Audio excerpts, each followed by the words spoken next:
2026 জালুকবাৰী সমষ্টিৰ প্ৰাৰ্থী হোৱাৰ কথা ৰাজনৈতিক মহলত চৰ্চা চলিছিল।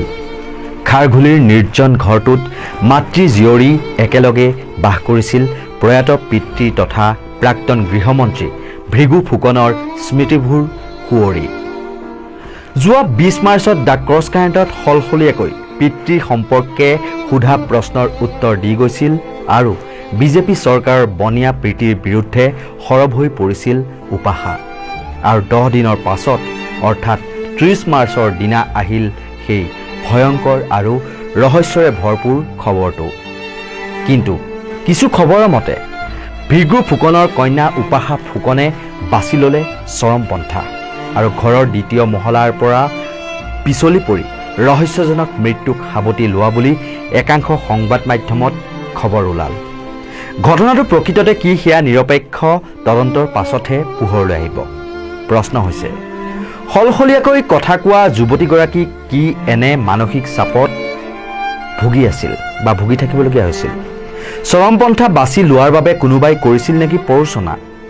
মই এই বুলিও নকওঁ যে মানুহৰ অন্যান্য নিজাববীয়া মানসিক চাপ বা যন্ত্ৰণা থাকিব নোৱাৰে, এইবুলি নকওঁ।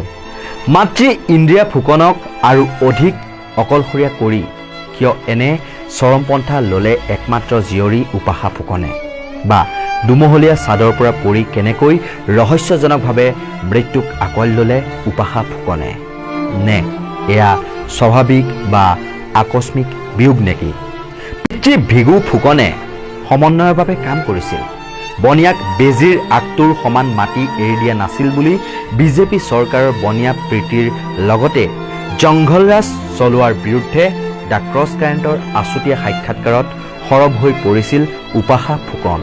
এইটোৱে মনত পৰিছে যে তেখেতে সদায় সমন্বয় এনাজৰীৰে অসমখন ৰাখিছিলে। তেখেতে সদায় মানুহক ভক্তি শ্ৰদ্ধা আৰু মানুহক ভাল পাবলৈ শিকাইছিলে। তেখেতে কৈছিলে যে ৱৰ্ক হৈছে ৱৰ্শ্বিপ অফ মেনকাইণ্ড। সেইকাৰণে মেনকাইণ্ডক কেনেকৈ ৱৰ্শ্বিপ কৰিব পাৰি, কেনেকৈ মানুহৰ সমাজক সেৱা কৰিব পাৰি, সেইটোৱে তেখেতৰ মূল লক্ষ্য আছিলে। আৰু তেখেতে সদায় এব্ৰাহাম লিংকনৰ কথা কৈছিলে, আমি সদায় ছাকচেছ হ'বলৈ হ'লে আমি ট্ৰাই কৰিব লাগিব, আমি ট্ৰাই নকৰিলে কেতিয়াও ছাকচেছ হ'ব নোৱাৰোঁ। আৰু কাৰ্ল গুষ্টাভ জুঙৰ কথা কৈছে, তেখেত এখন চাইকলজিষ্ট হয়, কৈছে যে misunderstanding development of the mind leads to psychic mass distraction. Mass distraction মানে এতিয়া যোনটো জংগল ৰাজ চলি আছে, এতিয়া আমি দেখিবলৈ গ'লে অসমত এতিয়া মাটি চব বনিয়াক বিক্ৰী কৰি দিয়া হৈছে আৰু ভৱিষ্যত প্ৰজন্মৰ কাৰণে মাটি নাই। সেইটো তেনেকুৱা চিন্তা চৰ্চাৰে তেখেতে সদায় জালুকবাৰী সমষ্টি হওক বা অসমৰ এক বেজী মাটিও কাকো দিয়া নাছিলে।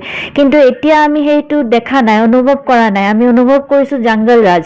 সেই জংগল ৰাজৰ পৰা আমি কেনেকৈ ওলাই আহিব পাৰি বা কেনেকৈ আমি আমাৰ সমন্বয় এনাজৰীটো গঠি ৰাখিব পাৰি, সেইটোৱে কামনা কৰিছোঁ। ৰাইজক সেৱা সদায় আমি কৰিয়ে থাকোঁ আৰু কৰি থাকিম বুলি ভৱিষ্যতে চিন্তা চৰ্চা কৰিছোঁ। কিন্তু 20 মাৰ্চত এইবোৰ কথা কোৱা যুৱতীগৰাকী 30 মাৰ্চত আহিল এনেবোৰ খবৰ। কাৰোবাৰ মতে চৰমপন্থা, কাৰোবাৰ মতে দুমহলীয়া অট্টালিকাৰ ছাদৰ পৰা পৰি ৰহস্যজনক মৃত্যু।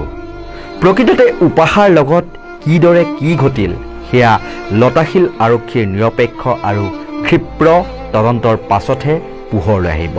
কিন্তু জীয়ৰী অবিহনে দুৰ্ভগীয়া ইন্দ্ৰিয়া ফুকন অকলশৰে কটাব লাগিব নিৰ্জন দুখনকৈ গেট পাৰ হৈ যাবলগীয়া খাৰঘুলিৰ অট্টালিকাটোত।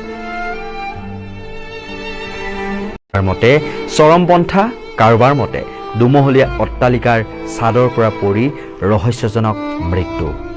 প্ৰকৃততে উপাসাৰ লগত কিদৰে কি ঘটিল সেয়া লতাশিল আৰক্ষীৰ নিৰপেক্ষ আৰু ক্ষিপ্ৰ তদন্তৰ পাছতহে পোহৰলৈ আহিব।